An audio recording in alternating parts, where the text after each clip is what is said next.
SHO sir, मैंने कल message किया था, आई थिंक उसी मैसेज को देखकर आप आए हैं कि आज जंतर मंतर पर जो महिला किसान संसद बैठ रहा है और मेरी इच्छा थी कि मैं उसमें जाऊं, पर आपका क्या कहना है कि मुझे नहीं जाना चाहिए?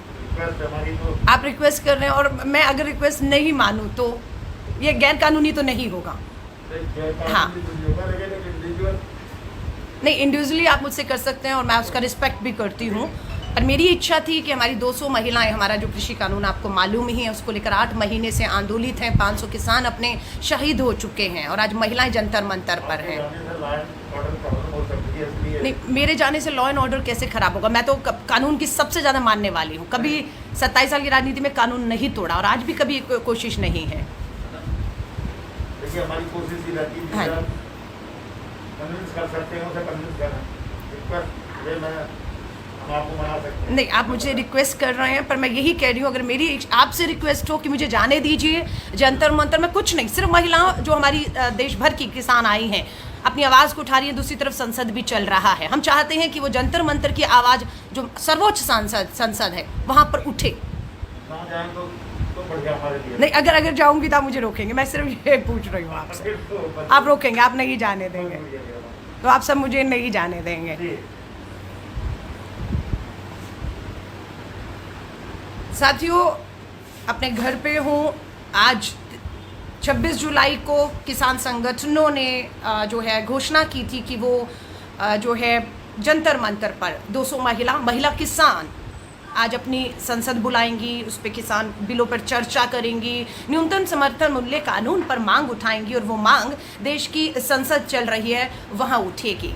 लेकिन आप देख रहे हैं मेरे घर में जो है वो पुलिस आ चुकी है। उनका कहना है कि वो मुझसे निवेदन कर रहे हैं कि मैं जंतर मंतर ना जाऊं।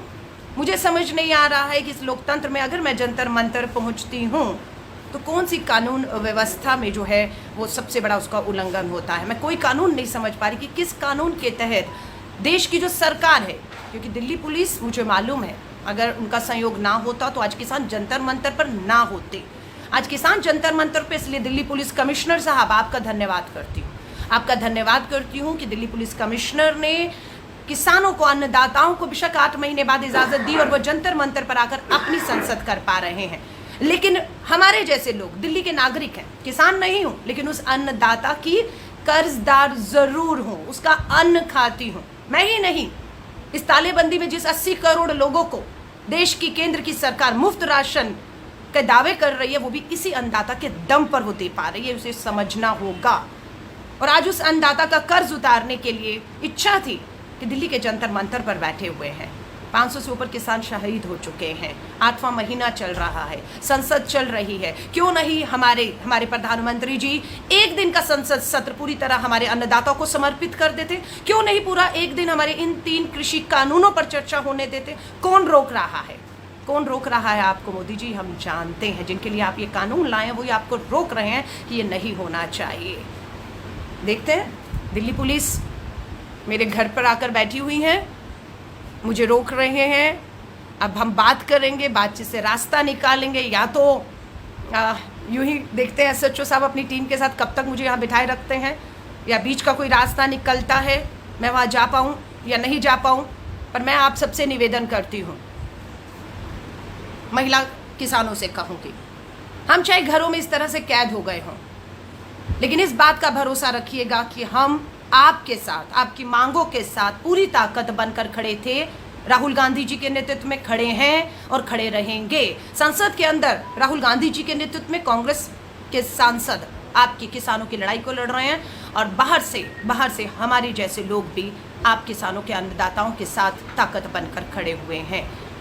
अब पुलिस कमिश्नर साहब, आपसे भी हाथ जोड़कर निवेदन करूंगी, हमारे इलाके के जो डीसीपी हैं, एडिशनल डीसीपी हैं, एसीपी साहब, आपके एसएचओ साहब बैठे हुए हैं, हाथ जोड़ के निवेदन करूंगी, ये लोकतंत्र की हत्या होगी अगर हमारे बढ़ते कदमों को लोकतांत्रिक तरीकों से हम वहाँ जाकर सिर्फ समर्थन देना चाहते हैं।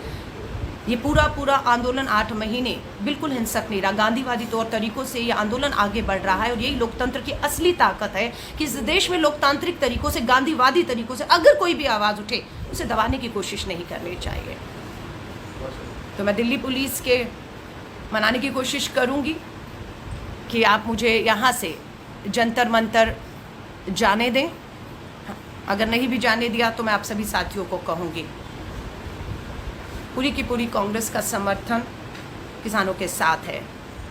मुझे नहीं मालूम, सबको समय दिया था, खासतौर से महिलाओं को, दिल्ली की महिलाओं से अपील की थी कि आज महिला किसान अपनी संसद बुला रही हैं तो दिल्ली की महिलाओं को वहाँ पहुँचना चाहिए, उन्हें सुनना चाहिए, इन कृषि कानूनों पर उनकी क्या राय है। और मैं तो ये भी कहती हूँ कि जो प्रधानमंत्री जी कहते हैं 11 महिला मंत्री उन्होंने जो है बनाई है, महिला मंत्री, एक ने तो किसानों को, हमारे अन्नदाताओं को मवाली तक कहा भी कुछ दिन पहले, नाम सब जान चुके हैं कौन महिला सांसद है।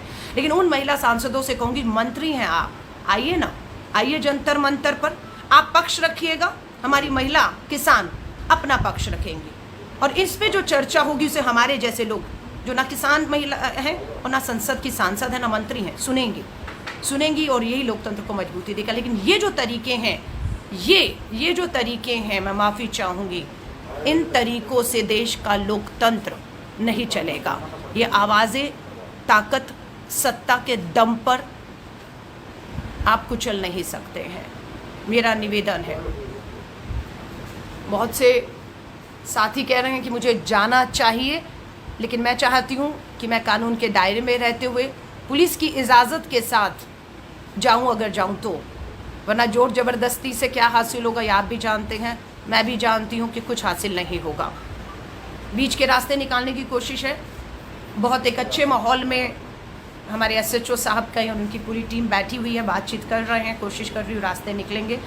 पर इस तरह से मैं कहूँ, अगर आप कहेंगे डिटेन कर लिया अलका लांबा को और आपका जंतर मंतर दिल्ली संसद में किसानों के नहीं जाने देंगे, तो मैं ये कहूँगी ये राहुल गांधी जी, पूरी कांग्रेस की आवाज़, किसानों की आवाज़ संसद से सड़कों तक गूंजेगी और तब तक गूंजेगी जब तक ये 3 काले कृषि कानून वापस नहीं लिए जाते हैं, तब तक।